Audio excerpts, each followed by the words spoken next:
Other than the life history that you have told us, tell me academically what qualifies you on giving this advice. I think the first thing is that expertise is about results.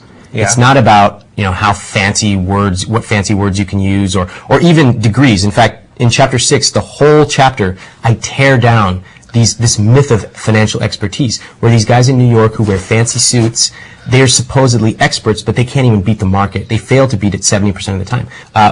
My area of research and study undergrad was technology and psychology. Mm-hmm. So the psychology part is really relevant to this, right? Think about money and think about dieting. They're very similar. We feel guilty that we are eating too much. We know we should go to the gym. We end up debating minutia. We talk about, if I have fiber at 11 p.m., then it's better for my diet. No, it's not. There's really two fundamental things, Eat less, exercise more. With money, it's very simple as well.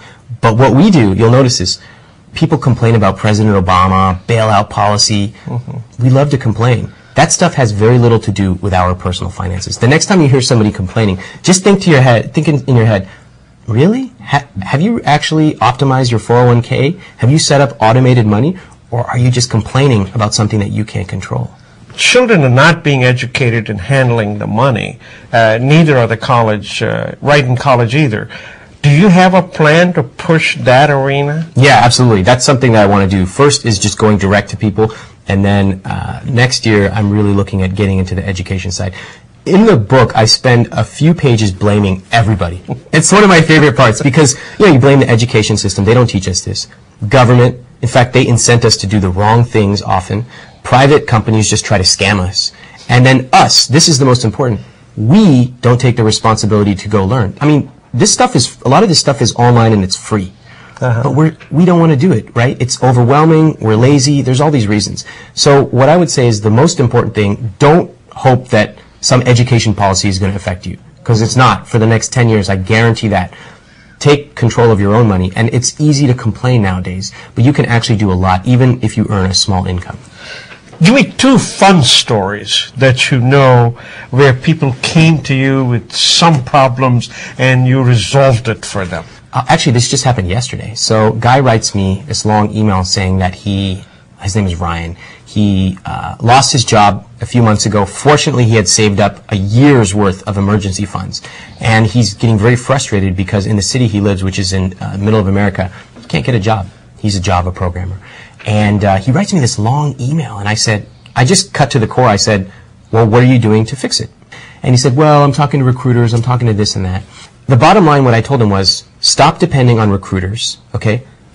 Improve your skills and start doing personal networking. A lot of what I talk about on the site is entrepreneurship. Mm-hmm. And from that, he sent me his resume. I looked it over and gave him feedback. And from that, I had people write and say, oh, I'd be really interested in interviewing this guy. Can you send his resume to me? Fantastic. Why? Just because he took the initiative to send an email. Just one email. Think about what emails you could send today that would help you get a better job, right? Or even get a job at all. It's funny the way you said it. I remember one time one of my relatives came to me and said, I can't find a job. I said, come on, I'll take you with me. Right. And he said, no, but don't you have to apply? I said, hell with apply. We're going to knock on doors. And we're not going to stop till we get the job. Right. And that's something people have forgotten. Headhunters, smoke and mirrors. Personal knock on the door will get your job much faster. I love that you're talking about really hitting the pavement. And you just ask yourself, how hard would you try to get a job? Yeah. Sitting in a room and sending one email is a good start. If that doesn't work, then what are you going to do next? And you always have to try looking at what are you going to do next. Whether it's with money, all right, so you saved up $20,000. What are you doing next? Are you investing it? Are you saving for something in the future? With jobs, I think it's so important not to just look at today, but make sure that people know you're good at what you do. And stay in contact with them. There's a great book that I wish I wrote. It's called Never Eat Alone. And it's about networking, which has a really dirty, sleazy connotation.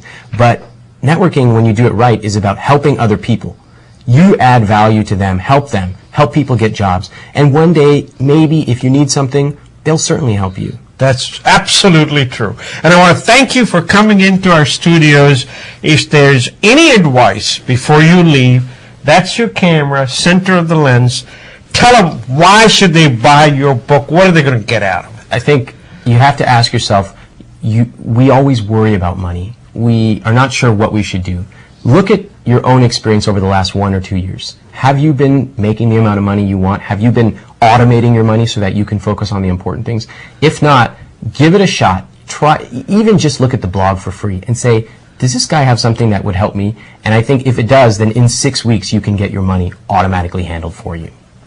Folks, 250,000 people have been to his blogs. Fantastic stories out there, and you might find yours up there. Thank you once again. Thanks for having me. Good luck to you. Thank you. We shall be right back.